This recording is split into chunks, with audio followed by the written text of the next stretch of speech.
भारत माता की जय। भारत माता की जय।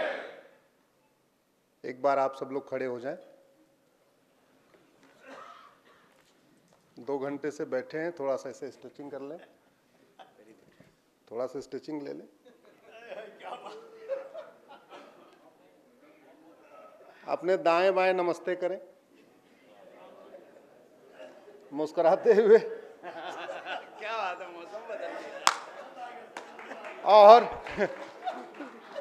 और अपनी कुर्सी बदल लें, ऐसे मतलब आपस में। आप वहीं मत बैठिए, अपने आस पड़ोस में बैठ जाए, ईमानदारी से कर लीजिए।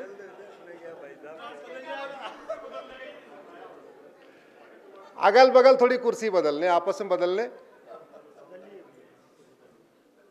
क्योंकि विषय जो है उसको लगभग हमारे गुरुदेव डॉक्टर साहब ने पूरा। अब अरे बैठिए, बैठ जाइए। इसका भी इंतजार कर रहे हैं।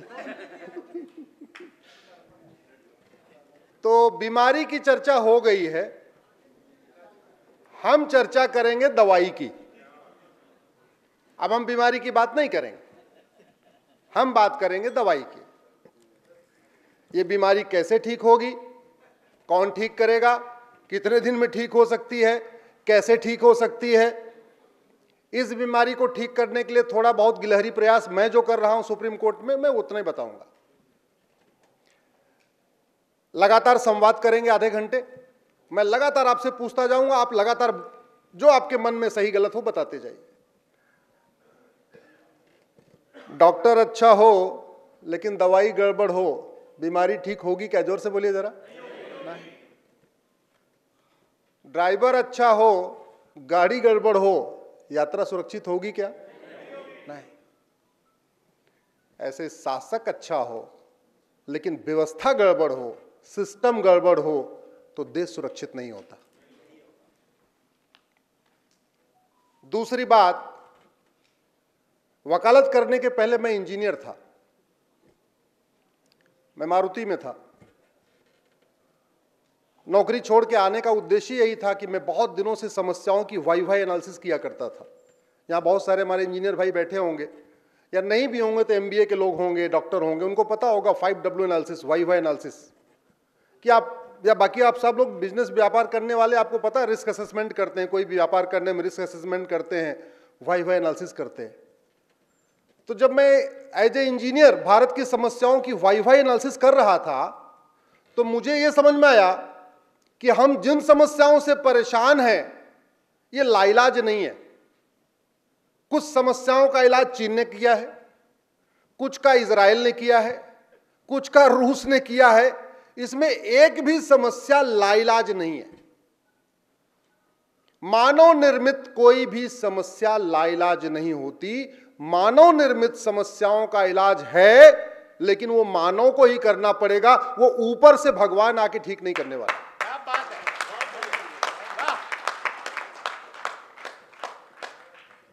आप लोग गूगल करिएगा डेजिनेटेड टेररिस्ट ग्रुप, अभी मत करिएगा, बाद में कर लीजिएगा। डेजिनेटेड टेररिस्ट ग्रुप, तो आपको आतंकवादी संगठनों का नाम एक लिस्ट मिलेगी जिसको यूएन ने डिक्लेयर किया हुआ है। मैं नाम थोड़े से पढ़ दे रहा हूं। Abdullah Azzam brigade, Abu Sayyaf, Aden Abyan, Al Haramain, Al Ittihad, Al Murabitun, Al Qaeda, Ansar al Sharia, Ansar al Islam, league of partition, Boko Haram, Haqqani network, Harkat ul Mujahideen, Jamiat ul Ansar, jihad union, ISIS, Jaish al Muhajireen, Lashkar Taiba, लश्कर झांगवी, जैश ए मोहम्मद, ऐसे और भी है। तो जैश ए मोहम्मद मतलब मोहम्मद की सेना।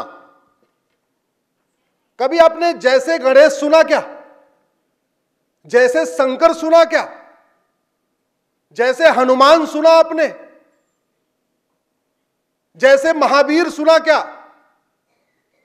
जैसे शिवाजी सुना क्या आपने? अरे 24 तीर्थंकर है ना, किसी तीर्थंकर की सेना बनी है क्या? जैनियों में 24 जैसे महावीर, जैसे ऋषभदेव कोई बना क्या? 10 सिख गुरु हैं, 10 में किसी की जैसे बनी क्या? जैस का मतलब सेना। ब्रह्मा विष्णु महेश के नाम पे कोई सेना बनी क्या, जो ब्रह्मा विष्णु महेश को ना मानने वालों को मार मार के उनकी पूजा करवा रही हो? 24 तीर्थंकर में किसी एक के नाम की सेना बनी क्या, जो मार मार के सबको जैन बना रही हो? 10 हमारे सिख गुरु हैं, किसी के नाम पे सेना बनी क्या, जो मार मार के सबको सिख बना रही हो?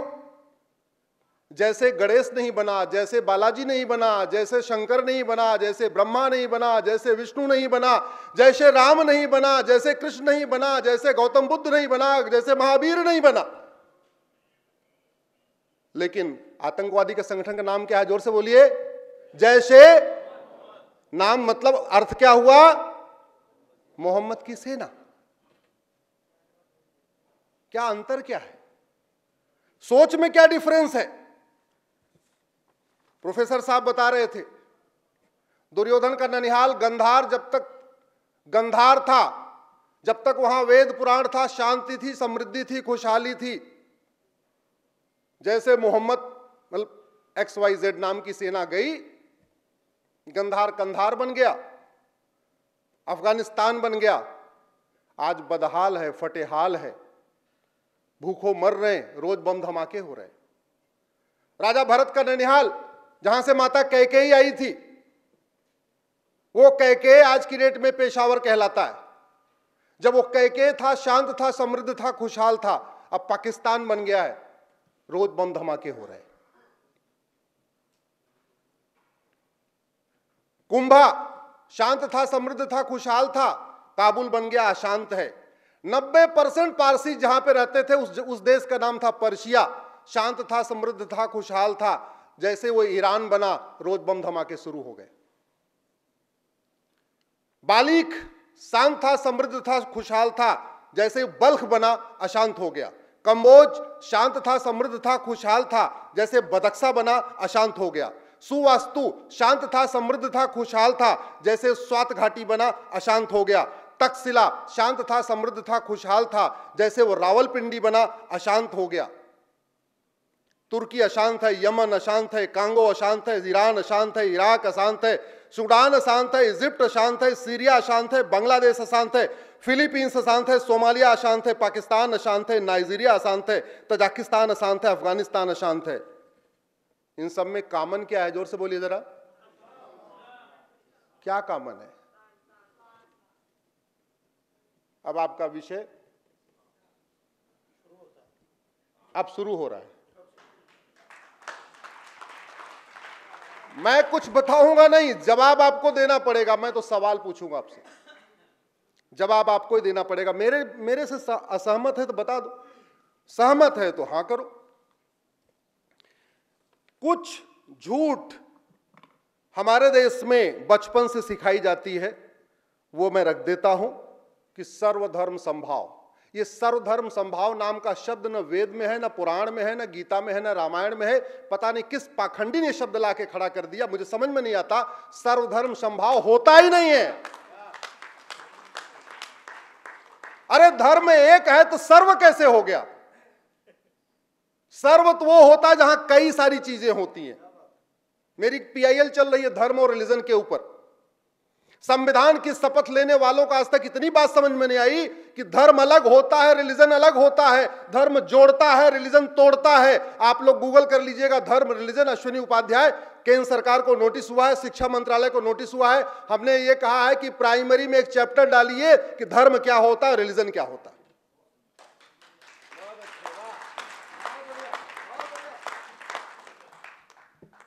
एक और झूठ कि भारत स्वतंत्र है, सबसे महाबड़ा फ्रॉड ये वर्ड है। स्वतंत्र, स्व अपना तंत्र, सिस्टम।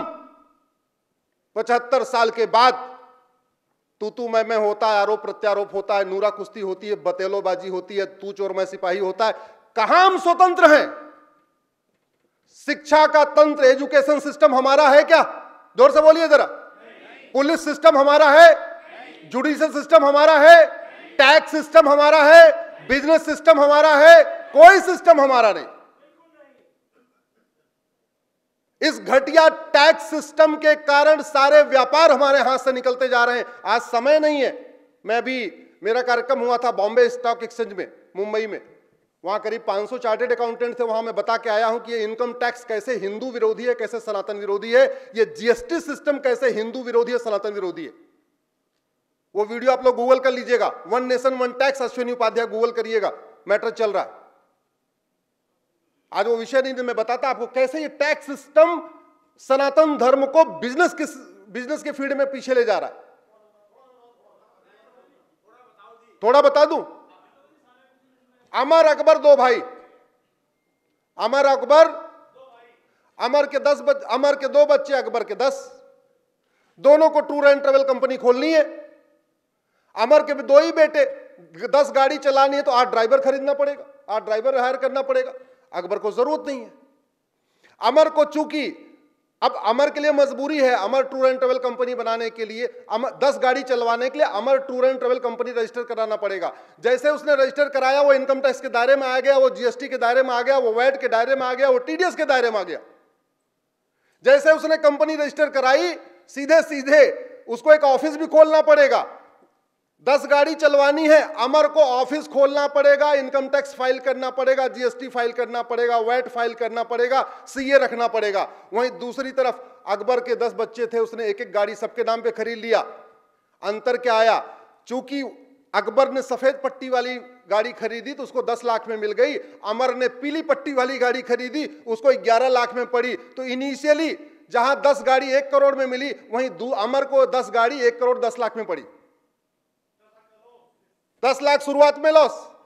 उसके बाद चूंकि उसको इनकम टैक्स भी देना, जीएसटी भी देना, जीएसटी के इंस्पेक्टर को भी थोड़ा माल पानी देना, इनकम टैक्स के अधिकारियों को भी कुछ माल पानी देना, सीए भी रखना, वो 12 रुपए पर किलोमीटर से नीचे जा ही नहीं सकता। अकबर 8 रुपए किलोमीटर में गाड़ी आराम से चला सकता है। तो 2 साल के बाद क्या हुआ, अमर अपनी 10 गाड़ी औने पौने दाम में बेच के, अकबर को बेच के उस बिजनेस से बाहर हो गया। ये हो रहा है। इस पर मेरा डिटेल लेक्चर है, विषयांतर हो जाएगा, इसलिए उस पर जाऊंगा नहीं। करीब 500 चार्टेड अकाउंटेंट थे, जिसके बीच में मैंने बोला है कि आप हमसे मानो या ना मानो, एक बार सोचना कि भारत का इनकम टैक्स, भारत का जीएसटी, भारत का टैक्स सिस्टम कैसे बिजनेस के फील्ड में हिंदुओं को कमजोर बना रहा है। चाहे वो सब्जी मंडी है, चाहे फल मंडी है, चाहे फूल मंडी है, चाहे वो टूर ट्रेवल का काम किस तरीके से शिफ्ट होता जा रहा है इस घटिया सिस्टम के कारण। भारत संप्रभु है, भारत सोरिन है। सर, इस संविधान के प्रियम्बल में पहला शब्द लिखा है सोरिन। प्रियम्बल का पहला शब्द है सोरिन। सोरिन का मतलब ना गुलामी का नाम होना चाहिए, ना गुलामी का निशान होना चाहिए, ना गुलामी की कुरीतियां होनी चाहिए, ना गुलामी की कुप्रथाएं होनी चाहिए, कुछ गुलामी का होना ही नहीं चाहिए। अब की बार एयरपोर्ट जाना तो जहाज पे बैठने से पहले देखना, उस पे लिखा हुआ है वीटी। वीटी का मतलब होता है विक्टोरिया टेरिटरी। सब लोग जहाज पे यात्रा करते हो ना, हाथ उठाओ जरा, कितने लोग करते हो? अब की बार जाके देख के आना, वीटी लिखा हुआ हर जहाज के ऊपर। मैंने इसको कोर्ट में चैलेंज किया हुआ है कि ये वीटी हटाया जाए, यहां बीटी या बीएच रखा जाए, कुछ रखा जाए।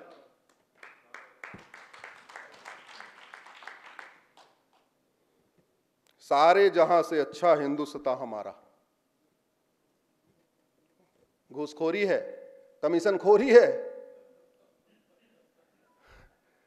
मिलावटखोरी है, नशा तस्करी है, मानव तस्करी है, माओवाद है, नक्सलवाद है, लब जिहाद है, लैंड जिहाद है, धर्मांतरण है, घुसपैठ है, और सारे जहां से अच्छा। अगर ये सारे जहां से है अच्छा तो फिर कुछ कहने की जरूरत नहीं है। मजहब नहीं सिखाता आपस में बैर रखना। पढ़ा कि नहीं पढ़ा? इससे बड़ा अब आप ही कह रहे हैं हमसे श्रेष्ठ है, मुझे कुछ कहने नहीं है।